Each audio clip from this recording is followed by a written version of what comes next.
बबलू चन्ना मसाला बेचा करता था। स्टेशन पर जैसे ही ट्रेन रुकती, बबलू तुरंत ट्रेन के अंदर चला जाता था और ट्रेन में बैठे लोगों को चन्ना मसाला बेचा करता था। चना ले लो, स्वादिष्ट चना मसाला ले लो, चना ले लो। अरे ओ चना वाले, रुको, इधर आओ, हमें खिलाओ चना। हाँ जी, ये लीजिए। कितने रुपए हुए? 20 रुपए हुए साहब। ओह, बहुत महंगे बेच रहे हो। अरे नहीं साहब, एकदम वाजिब दाम बोल रहे हैं। सभी तो और भी ज्यादा महंगा बेचते हैं, मैं तो कम में ही बेच रहा हूँ और साथ में हरी मिर्च भी तो दे रहा हूँ। अरे नहीं, रहने दो, तुम अपनी चना और हरी मिर्च दोनों अपने पास ही रखो। इतना महंगा हमें नहीं खाना। देखो तो जरा, इतना सा 20 रुपए में दे रहे हो है? बबलू को हर रोज ऐसे ग्राहक मिल ही जाते थे जो चन्ना तो निकलवा लेते थे, मगर फिर बाद में उसे लेने से मना कर देते थे। लेकिन बबलू इन सभी बातों पर ध्यान न देकर केवल उन पर ध्यान देता था जो उससे चन्ना मसाला खरीदते थे। इतने पैसों में तो माँ का इलाज मुमकिन नहीं है। कभी चना मसाला बिकते हैं तो कभी पूरा बचे ही रह जाते हैं। ऐसे में मैं पैसे कैसे जमा कर पाऊंगा? बहुत मुश्किल है। बबलू अपनी माँ के इलाज के लिए पैसे जमा कर रहा था, लेकिन अब तक तो बहुत कम पैसे जमा हो पाए थे। बबलू रात होते होते बहुत थक जाता था। घर आता था, माँ की सेवा करता था और तुरंत सोने चला जाता था। फिर वापस सुबह से उसी काम में लग जाता था। अरे बेटा, थोड़ा अपने ऊपर भी ध्यान दे ले। देख तो तेरी हालत कैसी हो गई है। ऐसे में कौन करेगा तुझसे शादी? माँ, रहने दो। कोई शादी ना भी करे तो मैं रह लूंगा, मगर अभी काम करना तो बहुत जरूरी है। ओफो, तुझे समझा कर थक गई हूँ। मत सोच मेरे लिए इतना। अभी तो पूरी जिंदगी पड़ी है। अपने लिए सोच। मेरा क्या है, अब तो मेरा समय हो चुका है पूरा। माँ, आज बोल दिया है तो ठीक है, आगे से कभी ऐसा ना बोलना। आप जानती नहीं, आपके अलावा मेरा इस दुनिया में कोई नहीं है। मैं आपके लिए सब कुछ करूँगा। आप आराम करिए। बबलू की माँ जब अपने बेटे की ऐसी हालत देखती तो दुखी हो जाती थी, और जब ये सोचती कि बबलू केवल उसके इलाज के लिए इतना काम कर रहा है, तब और भी ज्यादा दुखी हो जाती थी। हे भगवान, मेरे बेटे की रक्षा कर। मुझे तो इसकी ऐसी हालत नहीं देखी जाती है। बबलू स्टेशन पर बैठ जाता है और ट्रेन का इंतजार करने लगता है। घंटों बैठे रहने के बाद भी कोई ट्रेन नहीं आता है। क्या बात है, आज एक भी ट्रेन नहीं आ रही है। पता करता हूँ क्या बात हो गई। बबलू वहाँ साफ सफाई करने आया एक आदमी से इस बारे में पूछ। क्या हुआ चाचा जी, आज एक भी ट्रेन नहीं आ रही है? मैं यहाँ घंटों से बैठा हुआ हूँ ट्रेन के इंतजार में। अरे यहाँ क्यों बैठे हो? आज स्टेशन पर ट्रेन नहीं आएगी। क्यों, ऐसा क्या हो गया? आगे की पटरी में गड़बड़ हो गई है, इसीलिए आज एक भी ट्रेन इस स्टेशन पर नहीं रुकने वाली। ओहो, ये तो बहुत बुरा हुआ। आज तो मैंने बहुत समय यहाँ गवा दिया। चना भी बचे हैं, कहाँ जाकर बेचूं? बबलू बाजार में चन्ना मसाला बेचने आता है। कुछ प्लेट बिक जाते हैं, मगर थोड़ा बच भी जाता है। रात हो गई है, अब इसका क्या करूं? अब तो कोई भी नहीं खरीदने वाला। रास्ते में कुछ कुत्ते दिखते हैं। बबलू उन्हें ही बचा हुआ चन्ना मसाला खिला देता है और घर आता है। बबलू घर आता है तो देखता है कि माँ की तबीयत और भी ज्यादा खराब हो गई है। माँ, आप ठीक तो है ना? अरे बेटा, तू मेरी चिंता क्यों करता है? मैं ठीक हूँ। नहीं माँ, आपकी तबीयत पहले से ज्यादा खराब लग रही है। रुकिए, मैं अभी दवा देता हूँ। बबलू इन सभी चीजों के लिए अपने आप को गुनहगार मान रहा था। मेरी ही वजह से माँ की तबीयत और भी ज्यादा खराब हो रही है। अगर अब तक मैंने इलाज करवा दिया होता तो माँ ठीक भी हो जाती। बबलू ट्रेन में चन्ना मसाला बेचने के साथ साथ बाजार में भी चन्ना मसाले बेचने लगता है ताकि ज्यादा पैसे कमा पाए। एक दिन बबलू चन्ना बेच रहा था, तभी एक आदमी बबलू के पास आता है। हाँ बोलिए, कितने प्लेट चना मसाला दूं? अरे नहीं, मुझे खाना नहीं है। मैं तो तुमसे कुछ और बात करने आया हूँ। हाँ बोलिए। मेरा नाम सुजीत है। मैं जल्द ही एक दुकान खोलने वाला हूँ। सोच रहा हूँ चना मसाला भी बेचूं। मुझे ये बनाना नहीं आता, मगर तुम्हें तो आता है। तुम मेरे साथ काम करो, मैं हर महीने तुम्हें पैसे दूंगा। ठीक है, मैं बताता हूँ सोचकर। यहीं पास में ही दुकान खोल रहा हूँ, तुम आ जाना। बबलू इस बारे में सोचने लगता है। कुछ दिनों बाद बबलू सुजीत की दुकान पर आ जाता है। मैं आपके साथ काम कर सकता हूँ। चलो आज से ही काम शुरू करते हैं। सुजीत अपनी दुकान पर और भी चीजें बेचता था, मगर लोगों को चना मसाला ही ज्यादा पसंद आ रहे थे। जितने भी ग्राहक आते वो केवल चना मसाला ही मांगते। मैं तो बहुत चीजें रखा हुआ हूँ, मगर लोग और कुछ भी नहीं मांग रहे हैं। सभी केवल चना मसाला ही मांग रहे हैं। बबलू को दिन भर चना मसाला बनाना पड़ता था, क्योंकि जब भी वो चना मसाला बनाता तुरंत ही खत्म हो जाता था। सुजीत बबलू को हर महीने पैसे देता था। बबलू माँ का इलाज शुरू करवा देता है। सुजीत अपनी दुकान से बहुत पैसे कमाने लगता है। माँ की दवाइयाँ तो बहुत ज्यादा है। जितने पैसे आ रहे हैं सभी दवा में जा रहे हैं। माँ को कुछ अच्छा अच्छा खाने के लिए भी देना होगा, तभी तो दवा भी काम करेगी। एक काम करता हूँ, थोड़े पैसे बढ़ाने के लिए बोलता हूँ। बबलू सुजीत से पैसे बढ़ाने की बात कहता है। थोड़े पैसे बढ़ा देते तो अच्छा रहता। बबलू पूरी बात सुजीत को बताता है। अरे नहीं बबलू, अभी तो नहीं बढ़ा पाऊंगा, कुछ समय रुक जाओ। देख रहे हो, दुकान और भी बड़ा करवा रहा हूँ ताकि ज्यादा ग्राहक बैठ सके। थोड़े दिन में बढ़ा दूंगा। सुजीत बबलू के पैसे नहीं बढ़ाना चाह रहा था। अरे अभी तो कुछ ही महीने हुए हैं, मैं पैसे कमाना शुरू ही किया हूँ और ये पैसे बढ़ाने की बात कर रहा है। कुछ करना होगा। सुजीत सोचता है, क्यों न बबलू से चना मसाला बनाना सीख लिया जाए और उसे काम से निकाल दिया जाए। इससे और भी पैसे बचेंगे और पैसे बढ़ाकर देने की कोई भी जरूरत नहीं होगी। अरे बबलू, थोड़ा मुझे भी सिखा दो कैसे बनाते हैं चना मसाला। हाँ, मैं भी तुम्हारी मदद कर दिया करूँगा। जी जी, क्यों नहीं, आइए मैं सिखाता हूँ। बबलू हर रोज सुजीत को चना मसाला सिखाने लगता है और सुजीत चना मसाला बनाना सीख जाता है। बस कुछ ही दिनों बाद इसे काम से निकाल दूंगा। कुछ दिनों बाद सुजीत बबलू से कहता है, सुनो बबलू, मैं कुछ दिनों के लिए दुकान बंद कर रहा हूँ, तुम्हारी भी छुट्टी है। कुछ दिनों तक दुकान बंद रहता है। बबलू कुछ दिनों बाद दुकान पर आता है। अरे बबलू, तुम आ गए। अरे मैं तो तुम्हें बोलना ही भूल गया, अब मैं किसी को काम पर नहीं रख पाऊंगा। क्यों, क्या हो गया? अरे मेरा घर बन रहा है तो सारे पैसे उधर ही जाएंगे। मैं किसी और को पैसे नहीं दे सकता। अभी तुम कहीं और काम ढूंढ सकते हो। बबलू से चना मसाला सीखकर सुजीत खुद चना मसाला बनाकर बेचने लगता है और अब बबलू वापस से ट्रेन में जाकर चना मसाला बेचने लगता है। कभी थोड़े पैसे कमा लेता, कभी बहुत ही कम मिल पाते थे। बबलू की जिंदगी वापस पहले जैसे ही हो जाती है। एक दिन बबलू स्टेशन पर ट्रेन के इंतजार में बैठा था, तभी एक बाबाजी वहां आ जाते हैं। अरे बेटा, मेरा एक काम कर दोगे क्या? क्या काम है, कर तो दूंगा, मगर मुझे चना बेचने जाना है। ट्रेन का इंतजार कर रहा हूँ। अरे ये काम कर दो बेटा, बदले में तो जरूर कुछ अच्छा दे दूंगा। अच्छा बताइए, क्या काम है?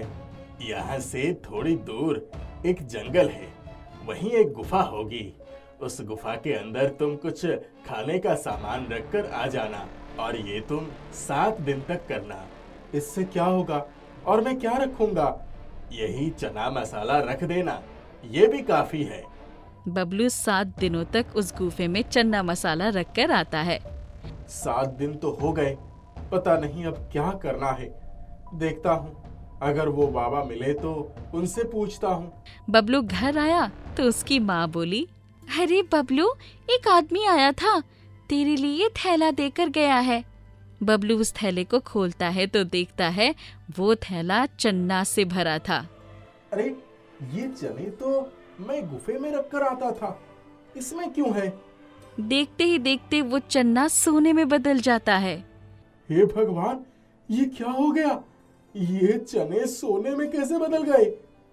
तभी बबलू को याद आता है, बाबा ने कहा था इसके बदले कुछ अच्छा ही दूंगा। अच्छा, तो ये सब बाबा का कमाल है। बबलू थोड़ा सोना बेचकर पैसा लेता है और उससे चन्ना मसाले का दुकान खोलता है। और जो भी ग्राहक सुजीत की दुकान पर चन्ना मसाला खाने आते थे वो सब बबलू की दुकान पर ही आने लगते हैं और बबलू की दुकान बहुत अच्छे से चलने लगते हैं। अरे मोहन, तुझे कल जो मैंने काम दिया था वो भी नहीं किया तूने, है?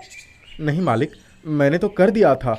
काम खत्म करने के बाद ही घर गया था। मुझे तो राजू ने बताया कि तुझे दिया हुआ काम उसने किया है। तेरा इस महीने का आधा ही पैसा मिलेगा, है? नहीं मालिक, ऐसा नहीं कीजिए। मैंने सच में काम खत्म कर दिया था। राजू को गलतफहमी हुई है। एक शब्द और मुंह से निकाला तो पूरे पैसे काट दूंगा, समझा? काम करना नहीं है, खाली जुम्मा चलती है? एक गांव में मोहन नाम का एक बहुत मेहनती और ईमानदार किसान रहता था। वो जमींदार लाला के यहाँ काम करता था, पर उसे उसके मेहनत के हिसाब से पैसे लाला नहीं देता था। राजू कपटी और चालाक था। हमेशा चिकनी चुपड़ी बातें बना के मोहन को फंसा देता था। मोहन दुखी होकर अपनी झोपड़ी में जाता है। बारिश हो रही होती है। उसकी एक प्यारी सी बेटी होती है जिसका नाम रानी होता है। रानी की माँ का देहांत हो चुका होता है। रानी बेटी, मैं घर आ गया। कहाँ है मेरी गुड़िया? रानी आकर मोहन के गले लग जाती है। पिताजी, आप आ गए? भूख लगी है। मोहन अब खाना बनाने आता है। उसके चूल्हे पर पानी चू रहा होता है। मुश्किल से मोहन चूल्हे को बगल करता है, फिर पानी के लिए एक बाल्टी लगाता है, खाना बनाता है। मोहन और रानी साथ में खाना खाते हैं। चलो बेटी, अब सो जाओ। डरने की कोई बात नहीं है। तूफान कल सुबह तक चला जाएगा। बहुत तेज बिजली चमक रही होती है और तूफान भी तेज होने लगता है। मोहन सो नहीं पा रहा होता है। अचानक से उसकी झोपड़ी हिलने लगती है। उसे खतरे का एहसास हो जाता है। वो जल्दी से रानी को गोद में उठाकर बारिश में बाहर आ जाता है। वैसे ही उसकी झोपड़ी उड़ जाती है। हे भगवान, ये कैसा अनहोनी हो गया। अब मैं कहाँ जाऊंगा? रानी बिटिया को कहाँ सुलाऊं? वो मदद के लिए लोगों का दरवाजा खटखटाता है, पर कोई उसकी मदद नहीं करता। गांव में एक बहुत पुराना विशाल नीम का पेड़ होता है। आखिरकार मजबूर होकर वो उस नीम के पेड़ के नीचे जाकर रात बिताता है। सुबह होती है। रानी बेटी, उठ जाओ। उठो रानी। रात में रानी बारिश में भीग जाती है। सुबह उसे बहुत तेज बुखार चढ़ जाता है। वो आंखें नहीं खोल रही होती। वो डॉक्टर को बुलाता है। डॉक्टर साहब, रानी ठीक तो हो जाएगी ना? कोई परेशानी तो नहीं है? पानी में भीगने की वजह से उसे बहुत तेज़ बुखार हो गई है। मैं आपको दवाइयाँ लिख कर दे रहा हूँ। जल्द से जल्द इन्हें लेकर इसे खिला दो। बुखार और बढ़ जाने पर परेशानी हो जाएगी। मोहन दवाइयों की सूची देखता है। मोहन मदद मांगने के लिए लाला के पास जाता है। लाला अपने खाटिए पर बैठकर अखबार पढ़ रहा होता है। एक तो तू काम भी नहीं करता, ऊपर से मुंह उठाकर पैसे मांगने चला आया है। मेरे पास पैसे नहीं है, जा कहीं और भीख मांग। अरे हाँ, कल से काम पर मत आना है। तुम जैसे लोगों को मैं काम पर नहीं रखता। नहीं मालिक, थोड़ी दया कीजिए। मेरी बेटी का तबीयत सच में बहुत खराब है। रहम कीजिए मालिक। लाला उसकी एक बात नहीं सुनता। उसे काम से निकाल देता है और दुत्कार कर भगा देता है। मोहन निराश होकर वापस नीम के पेड़ के नीचे आ जाता है। वो रानी को पकड़कर रोने लगता है। तभी अचानक से नीम के पेड़ की जड़ के पास 2 रोटी आ जाती है। वो आश्चर्य में उनको देखता है। अरे, ये रोटी कहाँ से आई? अभी तो यहाँ नहीं थी। मानो कोई चमत्कार शक्ति यहाँ रख कर गई हो। इन्हें मैं रानी को खिलाता हूँ। मोहन उन रोटियों को रानी को खिलाता है। कुछ ही देर में रानी बिल्कुल ठीक हो जाती है। मोहन पेड़ को प्रणाम करता है। हे वृक्ष देवता, मैं आपको सत्य सत्य नमन करता हूँ। आपने मेरी बेटी की जान बचाई। तभी नीम के पेड़ से आवाज आती है। वो पेड़ जादुई होता है। मोहन, तुम दिल के बहुत साफ और ईमानदार हो। ये चमत्कारी रोटी इसलिए तुम्हारे लिए प्रकट हुई। तुम्हें चिंता करने की जरूरत नहीं है। मैं तुम्हारी सहायता करूंगी। तुम अपनी सच्चाई को कभी मत खोना। आपका बहुत धन्यवाद। मैं सदैव आपकी पूजा करूंगा। इस तरह से रोज मोहन को नीम के पेड़ के नीचे रोटी मिल जाती। वो उसी पेड़ के नीचे छोटी सी छत लगाकर रहने लगे। नीम के पेड़ की जादुई रोटी खाकर मोहन और रानी बिल्कुल स्वस्थ हो जाते हैं। एक दिन मोहन पेड़ के नीचे बैठा होता है। एक अम्मा वहां से गुजर रही होती है। वो अचानक बेहोश हो जाती है। अरे बूढ़ी अम्मा को ये क्या हुआ? अम्मा अम्मा! मोहन जल्दी से नीम के पेड़ के पास से रोटी लेकर अम्मा को खिलाता है। अचानक से वो उठ खड़ी होती है। अम्मा जी, आप ठीक तो हैं? अचानक से आपको क्या हो गया? आप गिर पड़ी? पता नहीं बेटा, अचानक से चक्कर आया और गिर पड़ी। सहायता करने के लिए धन्यवाद। अब मुझे ठीक लग रहा है। ये सब कुछ देख राजू हैरान हो जाता है। उसे ये चमत्कार दिखाने को कहता है। पर इस बार जब मोहन नीम के पेड़ से विनती करता है तब वहां कोई रोटी नहीं आती। मोहन भी हैरान हो जाता है। क्या झूठ बोलते हो भाई? मुझे लगता है तुम पागल हो गए हो। तुम गांव में रहने लायक नहीं हो। मैं अभी गांव वालों को तुम्हारी बातें बताता हूँ। राजू पूरे गांव में ये हल्ला कर देता है कि मोहन पागल हो गया है।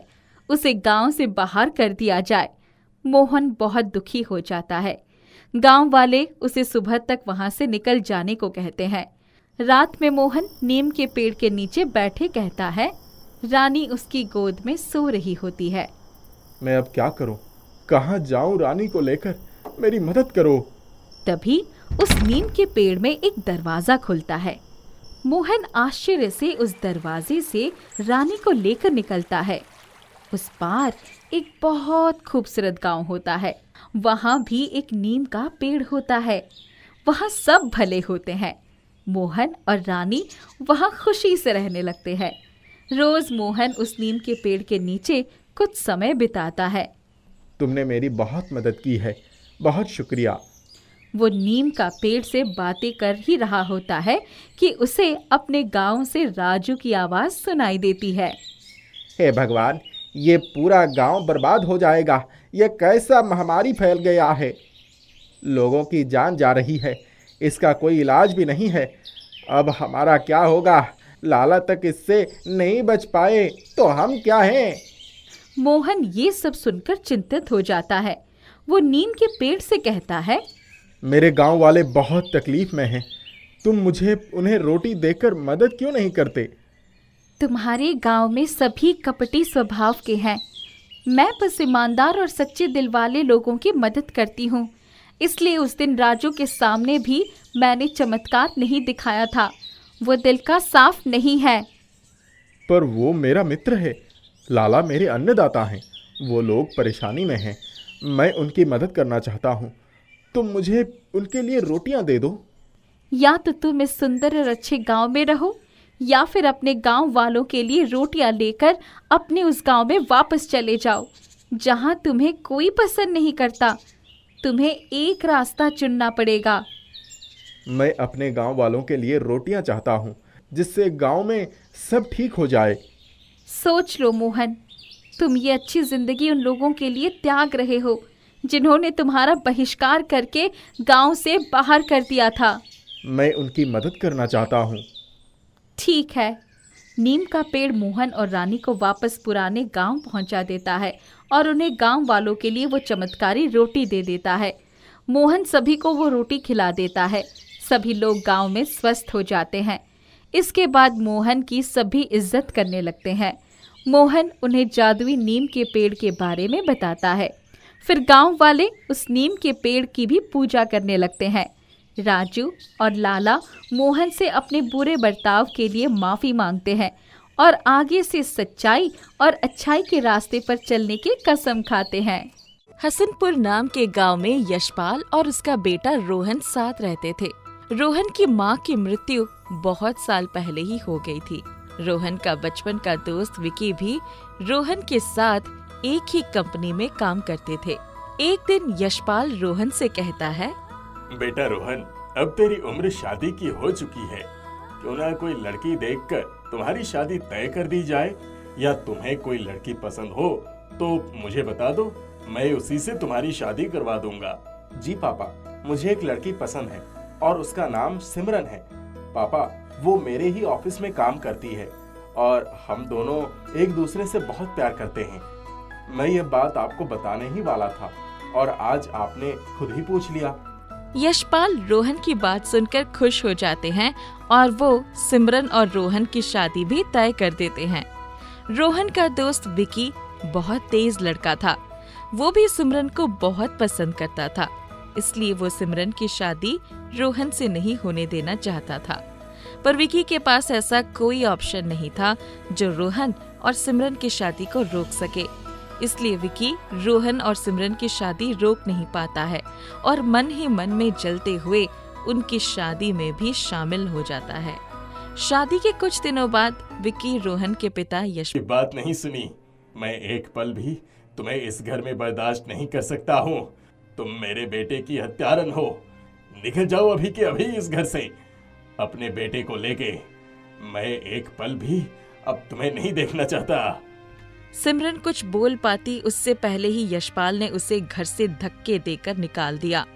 सिमरन को चूड़ियां पहनने का बहुत शौक था। अपने पति की मौत के बाद भी उसने चूड़ी पहनना नहीं छोड़ा था, जिस वजह से पूरे गांव के लोग उसे ताना मारते थे कि सिमरन ने अपने पति को खा लिया और फिर भी उसे जरा सी भी शर्म नहीं आई और विधवा होने के बाद भी चूड़ी पहनना नहीं छोड़ा। सिमरन ये सब बातें सुनकर बहुत उदास हो जाती है और माता रानी के मंदिर में जाकर बैठ जाती है और रोते हुए माता रानी से कहती है, हे माता रानी, मुझसे ऐसा क्या पाप हुआ था जो मुझे इतनी बड़ी सजा मिली। मैं इतनी अभागन हूँ कि मेरे पति के मौत की वजह भी लोग मुझे ही बता रहे हैं। मैं कहाँ जाऊंगी माँ? किसी ने मुझ विधवा को समझना ही नहीं चाहा। सिमरन चूड़ी का डिब्बा लेकर साइड में रख देती और काम करते करते रात हो जाती। तो तुम चलो मेरे साथ, मैं तुम्हें अपनी रानी बनाकर रखूंगा। अब तुम्हारा पति तो रहा नहीं, अकेली माँ होकर कितनी परेशानियां उठाओगी। मेरी मानो, मुझसे शादी कर लो और मेरे घर में राज करो महारानी की तरह।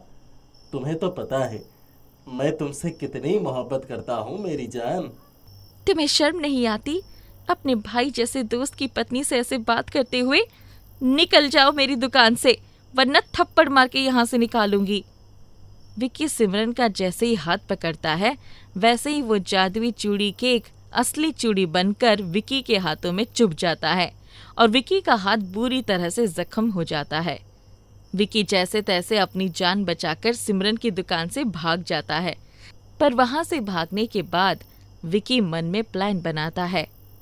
इसके साथ तो मैं कुछ नहीं कर सकता, पर जैसे इसके पति को मारा था, इसके बच्चे को भी उठा लेता हूँ और उसे भी जान से मार दूंगा। फिर इसे अकल आएगी कि विक्की को ठुकराना कितना बड़ा गुनाह था। रात होते ही विक्की अपने प्लान के मुताबिक सिमरन के घर में घुस जाता है और जैसे ही उसके बच्चे को उठाकर आगे बढ़ता, जादुई चूड़ी केक से बहुत सारी रंग बिरंगी रोशनी पूरे रूम में हो जाती है और विक्की देखता है कि उसके पैरों के नीचे बहुत सारी चमकती हुई चूड़ियां हैं। धीरे वो चूड़ियां विक्की के पैरों में चुभने लगती है और बहुत सी चूड़ियां उसके हाथ में उड़ उड़कर उसे चोट पहुंचाने लगती है। विक्की जोर जोर से चीखने चिल्लाने लगता है तो सिमरन बाहर आकर देखती है कि रंग बिरंगी रोशनी है और विक्की खूनम खून हो चुका है। विक्की सब समझ जाता है और सिमरन से कहता है, सिमरन, मुझे माफ कर दो, मैं तुम्हारा गुनहगार हूँ। मैंने बहुत बड़ा पाप किया है। रोहन कार एक्सीडेंट में नहीं मरा था, मैंने उसके कार का ब्रेक फेल कर दिया था और उसकी वजह से वो मर गया। मुझे बचा लो सिमरन, मैं अपने सारे गुनाह एक्सेप्ट करता हूँ। मुझे बस इन जादुई चूड़ियों से बचा लो। जादुई चूड़ियाँ विकी का बहुत बुरा हाल कर चुकी होती है, पर सिमरन फिर भी विकी को उनसे बचाती है और ये सब सिमरन के ससुर यशपाल भी देख और सुन लेते हैं। वो तुरंत पुलिस को बुलाते और विकी को जेल करवा देते हैं। यशपाल सिमरन से माफ़ी मांगते हैं और उसे और उसके बेटे को घर ले जाते हैं। सिमरन अपनी खुशी के लिए अभी भी चूड़ी केक बेचती थी और उन चूड़ी केक से नए नए तोहफे भी बनाया करती थी।